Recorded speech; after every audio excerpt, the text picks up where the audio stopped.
everybody. I want to welcome, we have Kim Bergen. Did I say that correctly? It's Bergen, actually. Bergen, okay. I messed that up. Already messed it up. We're calling her, and she calls herself the Happy Hygienist.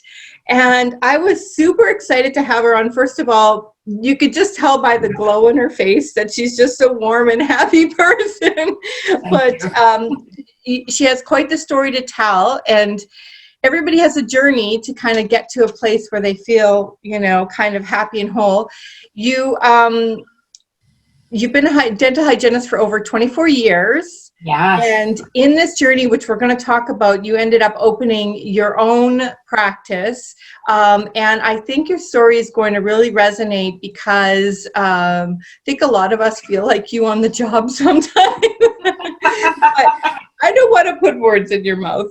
You love connecting with people, and so do I. That's why I'm doing this too. That's awesome. I just want to thank you so much for being here. And yes, I just wanted to start with maybe a little bit about you and sort of your journey, if that's okay. Sure. Well, so I'm the Happy Hygienist, and I started my own practice about, I guess it's been 2.5 years now. And I would probably say about like 4 years ago, I had a really, really rough winter. I was super sick. I felt like I got a virus. And it just stuck with me. And, you know, I dragged myself to work, and I was exhausted for days and days and days, and I just wasn't getting better. And I want to say that probably lasted at least 2 months. And, you know, and then, you know, I had, like I said, like you said, I've been a hygienist for over 24 years. I've loved my work. And I had been working at an office for a couple of years, really great people, lovely people, and I dreaded going to work. Yeah. And it's a scary feeling when you love your job, but you dreading going to work and you don't know why. It's just. Yeah, exactly. And so so then I think I got sick. And I got better. And in some ways I feel like my body was telling me something. Yeah. I wasn't listening. And so I got really sick, and then I recovered from that. And of course, all during this time, I'm thinking I'm going to open up my own practice. You know, I'm going to be going, but how's that going to work? And so behind the scenes, that's all happening. I get better from the virus. And then, well, I think I got better. Oh yeah. I mean, it's hard to piece it because it's been so long now, but yeah. I basically actually had everything set up, but I wasn't ready to open yet. But I'm going to give my notice. And I gave my notice, and I actually felt better after I gave notice. Physically. Yes. That's amazing. I felt better. And then it was spring break, and we went to Mexico. So, you know, that was great. I feel rested. I come back, and it's like, okay, so I gave my notice, and it was going to be 2 weeks notice. But then they said, can you stay? We don't have anybody else. Will you stay? And I'm like, sure. Because, you know, I didn't know how long it was really going to take for me to open anyways. Well, I decided to stay. I got back from Mexico, and I was hit with the worst allergy season I have ever had in my entire life. And I had spring seasonal allergies, but it was, again, wiping me out. I was like so exhausted and stuffed up and like just itchy. Allergies are brutal. They're brutal. Yeah. So, so then, you know, I'm like managing through that. And it's like my whole last time at that office was just horrible. So through that, and then that got better, and I hadn't left yet. And then my back, like, you're not listening. I was reading about that. Where in your back was it hurting? It was lower back. Lower back. sciatica type stuff. Yeah. And one morning I was getting ready in the morning and I stood up and the pain was so extreme that I actually passed out in my bathroom. Oh. And I'm really lucky I didn't hit like my head. Like, I mean, my daughter ran in and she's like, are you okay? And I'm like, did I fall down? Jeez. On the ground, and I don't know how I got there. So again, I think my body took it up a notch. Like, you're not listening. It's time to go. Mm-hmm. So, I gave my notice right after that, and I finished my work at that office and have since opened up my own practice. Yes. So, you know, I felt like I turned 50 and I was really tired of doing things the way somebody else wanted me to do them. Yeah. You know, when your philosophy doesn't jive with where you're at, it's really hard on your body, I think. Like, I want to talk about that a little bit. And you went and saw a naturopath, I believe, as well, and sort of took that journey. And I want to kind of dive into that just a little bit. Yeah. I just turned 52, so I as well in October. There's something about that number. It does something to your brain, and you're like, okay, no more BS. It's over. I'm only doing what I want and what's good for me. And that's it. Life's almost over. I have to hurry up and get everything done. It's just like everything comes over you. And so I am with you. We should have a 50s club on the internet. Yeah. Sorry, backtracking to you and your health journey. So you went to a naturopath. Was that right in that time that you went? Yeah. So then I started my business and I was like, I'm really happy. I'm in my own space, but I'm really not feeling motivated. Which is really not a great place to be when you're starting your business. So I went to the naturopath and she tested the thyroid. And so I do have Hashimotos, which is an autoimmune disease. And I'm like, I can't have that. I'm so healthy. Can you explain a little more about Hashimotos? Because I think a lot of people have that or they'll resonate, especially people that watch us. There's a lot of women with Hashimotos. I mean, in my work, all the women that I see, I mean, it's really, and I learn from them because, you know, we're all on our journeys trying to figure out. I mean, I think our body is our biggest puzzle to figure out what it is. So Hashimoto's is an autoimmune disease, which means you have antibodies that, I hate the word attacking. I don't want to use that word, but that are messing up your thyroid function. And so you can actually have thyroid antibodies without having the other measurements different, like the TSH, T3, T4. And when you go to a regular doctor, that's all they check. They check TSH, T3, T4. And the naturopaths are the ones who request to check the antibodies. So I thought that was really good information because people have those normal readings and be feeling all those horrible things. And they may have Hashimoto's, but the doctor hasn't even looked at it. Yeah, of course. Yeah, is a totally different ball game working with them and what they look at for blood work and stuff. I'm seeing one right now, so that's why I'm so curious to see what kind of results you got. Yeah. So, and I am always my own guinea pig. I believe in my body's innate ability to heal itself. So I am always trying not to be on medication and trying to feed my body natural things that will help it develop its own way of healing itself. And so I actually have been off my thyroid. So I've been on it for 2 years, but I would say I have been off it now for 3 to 4 months now. Great. But that's been a process. And I've tried many different things along the way and have crashed both of those other times when I went off. So did she check anything, like, because you mentioned allergies, because I'm on this super strict histamine diet. Did they do anything like that with you, or no, not really? No, because I think, well, for me, you know, now I'm postmenopausal, so that was an issue. And also, I mean, she just knew right away from my symptoms that it was thyroid and menopausal issues. So, Yeah, we didn't look at that really. No. I'm surprised to see that, like, the difference that I'm getting from it. And it's also how I treat the food. I didn't know not to eat leftovers because histamine grows on it and things like that. I didn't know that. Yeah, like there's so many things. Leftovers. I make them, but you have to freeze them, like, immediately. Oh, okay.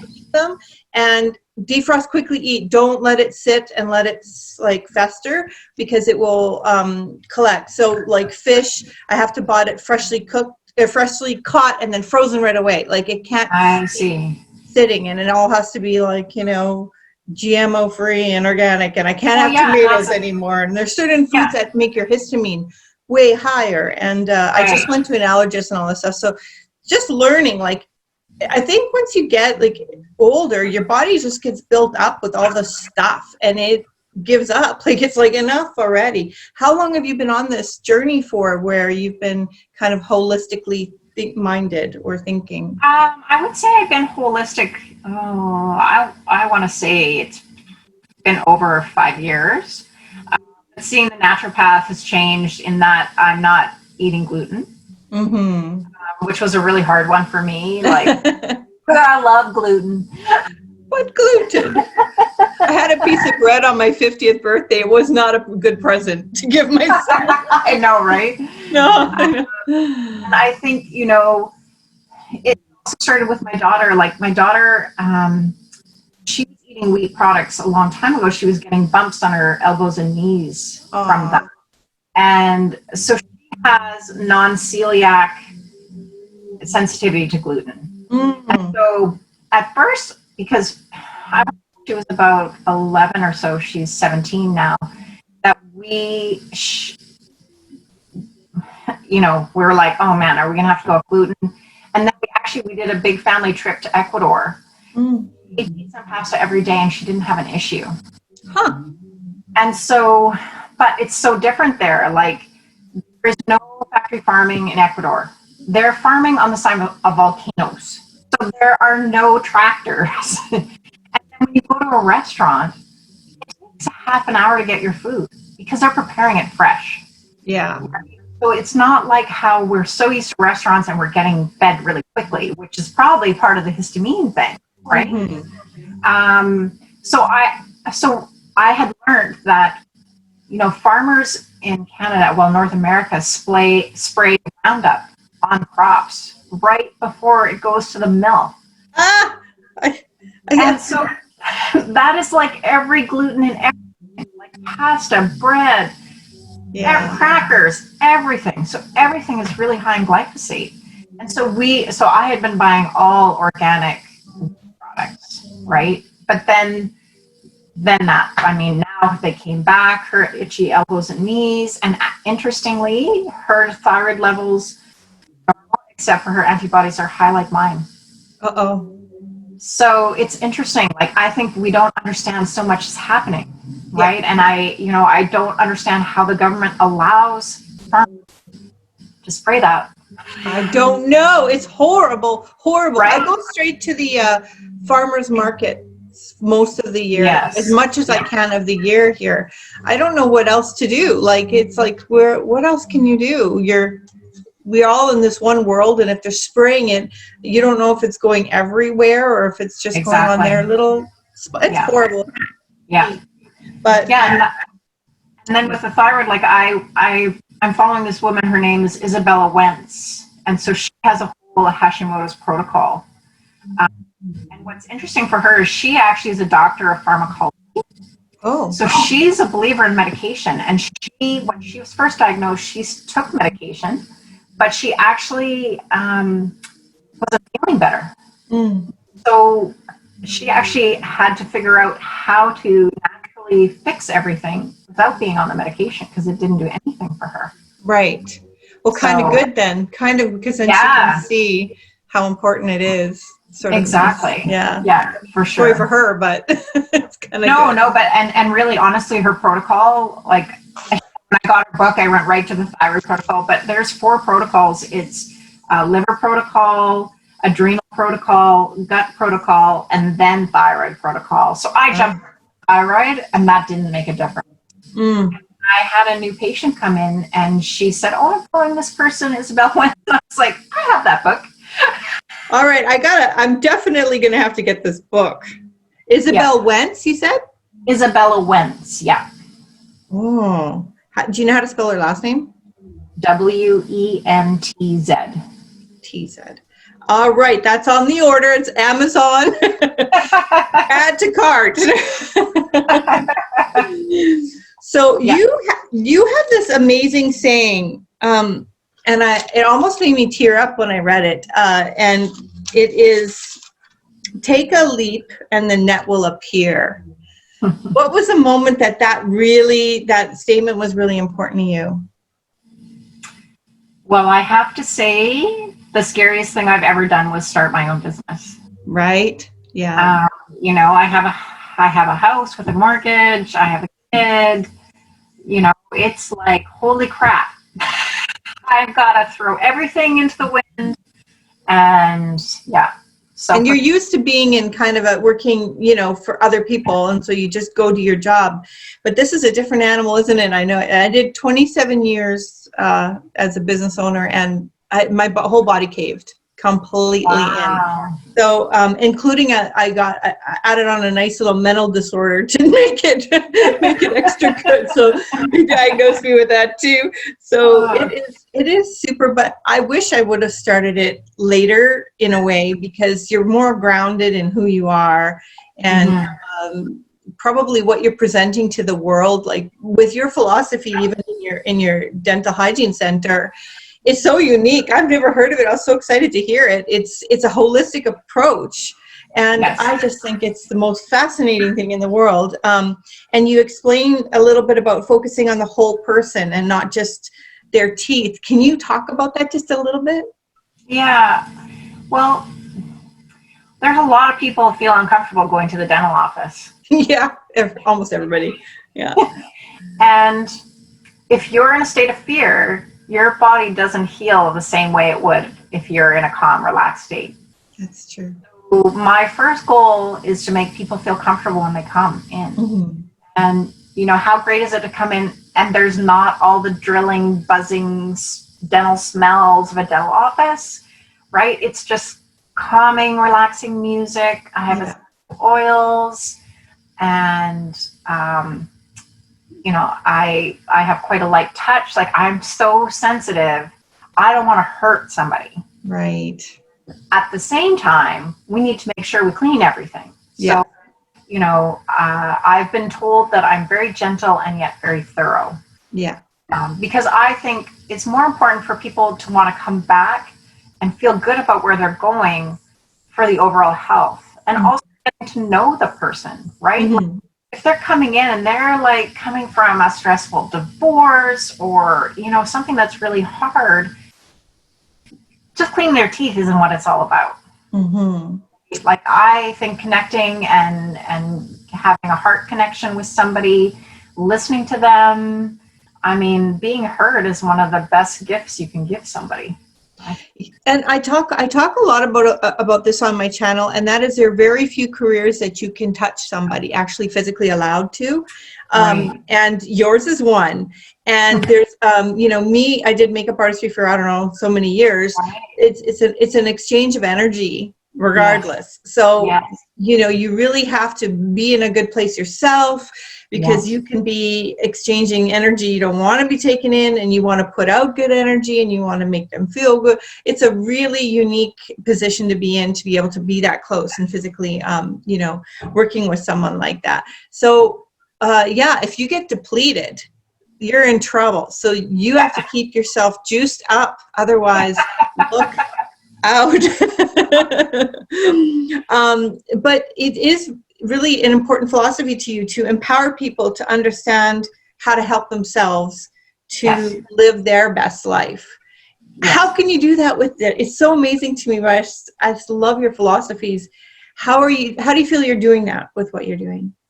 Well, I think, dental hygienists get a bad rap about being nagging. Nagging? Yes. And I don't think people hear when you nag somebody. Right. When somebody comes in, I just want to educate them. Yeah. And, you know, so I actually, when I first meet somebody the first time, I sit down with them and I show them what I'm doing. So I have a picture of a tooth and, you know, what a healthy tooth looks like and what it looks like when you have gingivitis and what I'm measuring for, so that they're invested on what's happening in their mouth. Mm-hmm. Because it's not mine, it's their mouth and it's their decision. And I want them to make the decision. I don't want it to be my decision. I want to do what's right for them.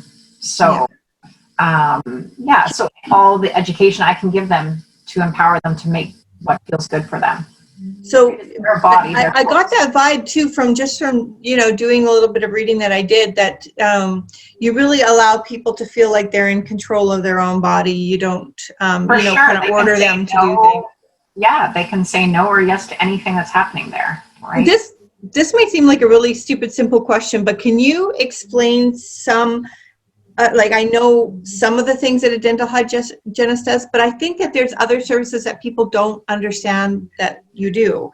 Could you maybe explain some of the things that you, the parameters that you work within? Yeah. So after I explain what's happening, my first step to do oral cancer screening. So basically, I'm looking at all the soft tissues inside your mouth, not just your gums. I'm looking at your cheeks, your throat, your tonsils. I'm looking for any lumps or bumps that shouldn't be there. I do the weirdest thing, which I always have to explain. I'm like, can you stick your tongue out? I'm just going to wrap it in cotton and pull it out. Because actually oral cancer shows up the most on the back sides of the tongue. And the only way you see that is if you're pulling the tongue out. And, you know, we learned that in school 25 years ago. And still a lot of dental offices don't do that. I don't think I've had that, myself done. Now, how common is oral cancer in people about? Oh, well, I don't even know. You want me to Google that? I'm just wondering, how common is this? I mean, in my lifetime, I've never seen it. Okay. So right. it's not happening all the time. Okay. But, you know, I hear of hygienists or dentists who do oral cancer screenings. They do find it. Right? Okay. I don't know what the percentage is. Okay, no, that's fine. I just want to get a feel for how often is this happening, kind of. Don't worry. What's that? Oh, don't worry. That's going to ruin my health. No need to worry. Yeah. But you do oral cancer. You also check the gums. Yes, I'm looking testing. I was reading, and anti-cavity recommendations. You also do that as well. Yeah. Yeah, so I'm looking for bone support, right? Because it's the bone that holds your teeth in. So I take 6 measurements per tooth to make sure that the bone is in place, it's doing its job, and nobody's going to lose any teeth. I think the other thing that people don't realize, you know, when you have gingivitis, it's not just about keeping teeth. There's a strong correlation between gum disease and other diseases like heart disease, lung disease, arthritis, Alzheimer's, like all of the inflammatory type diseases. There's something that's connected with your mouth. We don't understand all the connections, but having your mouth healthy is a contributor to overall health and reduction of inflammation. So it's really important. And, you know, anytime you see gums that bleed, they're not healthy. Healthy gums don't bleed. So sometimes we might, like, if we notice bleeding gums, you know, there might be something underlying there. Checked out. Okay. So, yeah.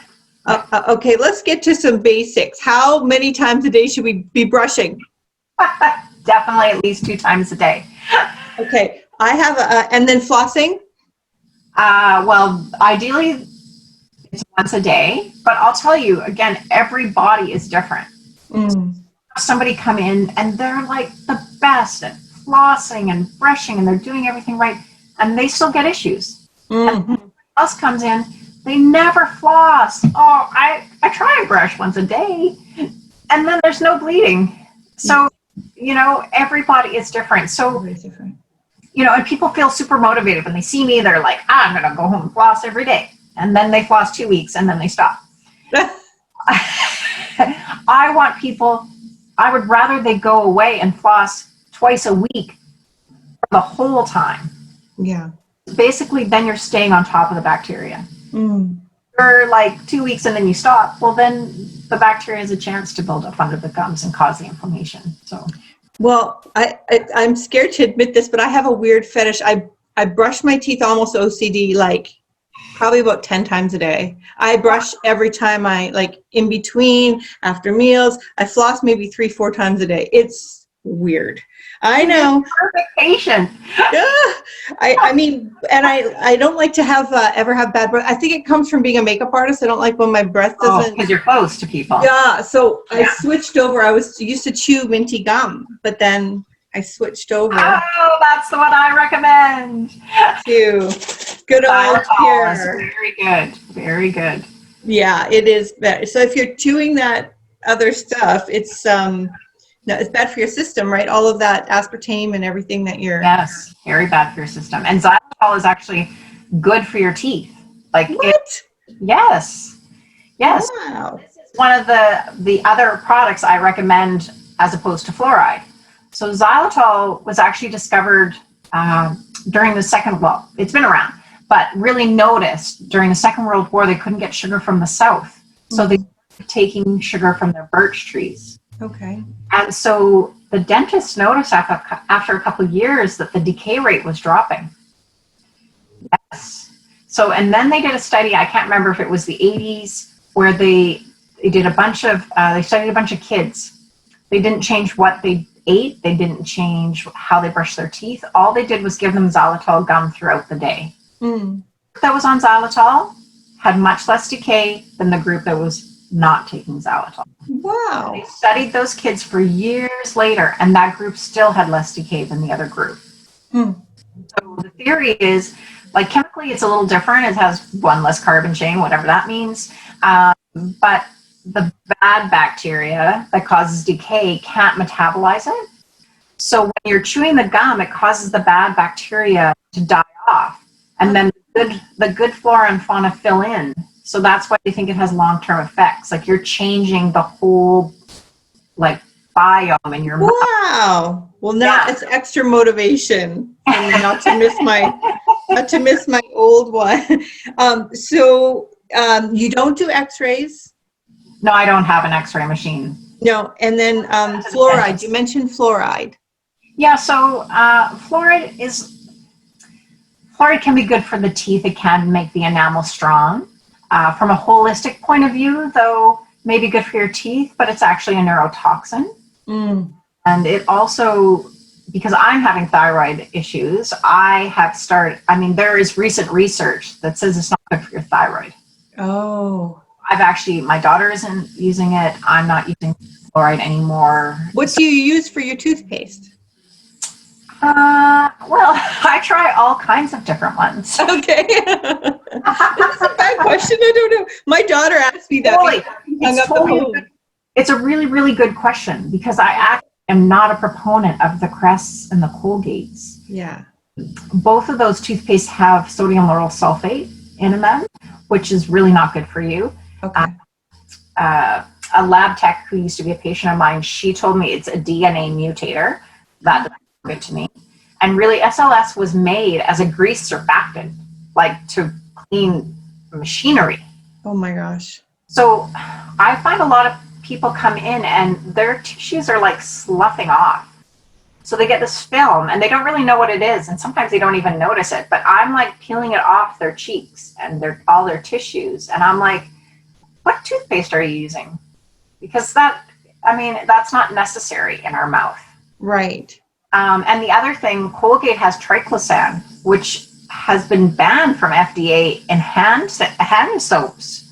But using it in toothpaste in our mouth. Oh my gosh. We got to find something else, Kim. What are we going to use now? So,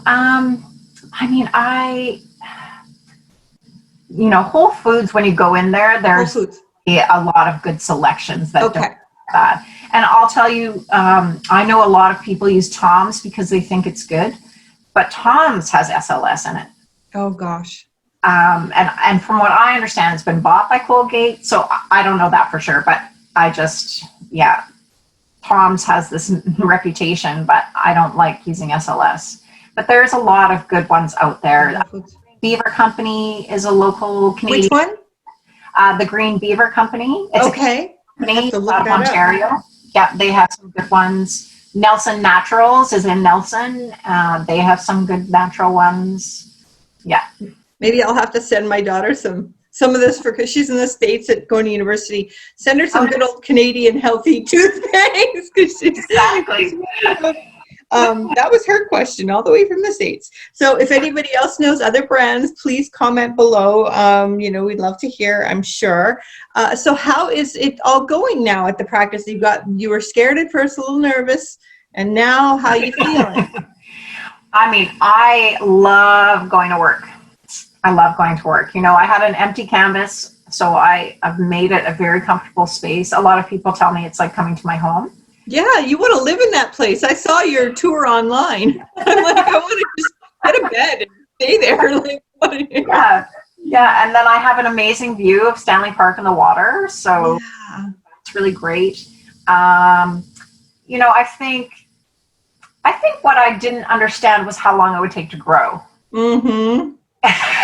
So that has been to learn the patience and the faith, right? Yeah.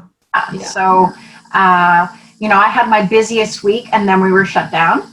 Oh, I forgot about the stupid COVID to talk about that. Yeah, that must not be fun. I hate talking about COVID. I know. But anyways, then I was shut down and then I reopened in early June and I've had the busiest months ever. I feel there's a lot of reasons for that. I feel like I'm set up very well because it's just me by myself in an office. So people going into a big dental office where stuff is flying around, I mean, that doesn't happen. It's just me. Yeah. We're not supposed to use our ultrasonic scalers, and I tend to be a hand scaler. So, I'm like, well, that's working for me. And then I think a lot of people couldn't get in right away to their offices, right? Yeah. They packed up for months and months. And then they're not kind of running at full capacity like they were. So, yeah. So the good news is you will take some more people if I would love new patients. Okay. I mean, I'm telling you, I'm willing to take the ferry over. I'm in Victoria just to come get my teeth cleaned. I'll pick you up at the ferry. Yeah, then we'll go do lunch too. Exactly. That sounds perfect. Is there anything else I'm missing that we need that I haven't talked about? I can't think of anything. Well, you're the nicest dental hygienist I've ever met in my life. Oh, thank you. And you know what? A unique and beautiful concept that you have. I'm so thrilled that you're doing this. And I think, you're living in a place with Vancouver, the island, all of us, we're sort of a little hippy dippy. We like our healthy stuff. Yes. And, it's a very special place in the universe where we get to really focus on health. And I think you've niched in on a very good idea. I think that it's something that should have been done a long time ago. And I'm sure there's going to be a lot of people working in dental offices that can't make this happen that are going to be a bit jealous. They're going to say, are you hiring? Can I? You never know when I grow bigger. Yeah, absolutely. It's going to be a thing. I promise you. 5 years from now, it'll be you won't be able to get anybody else in. So I'm super looking forward to, I think I might pop over to the mainland to get my teeth done next time. Oh, I'd love that. Thank you so much. So thank you so much for coming on, and hang tough. When we hang up, I got to go over a couple things. So I just will say goodbye to you for the video part right now. Okay. Thank you so much, Kim, for joining me today. It was awesome to meet you. Just awesome. Yes, thank you so much. I'm glad. Yeah, no, I really appreciate you doing this. Yes, and have a beautiful day. It's a beautiful sunny day. I think it is there too, right? Yeah, it is. Okay, take care. Bye. We'll see you. Bye.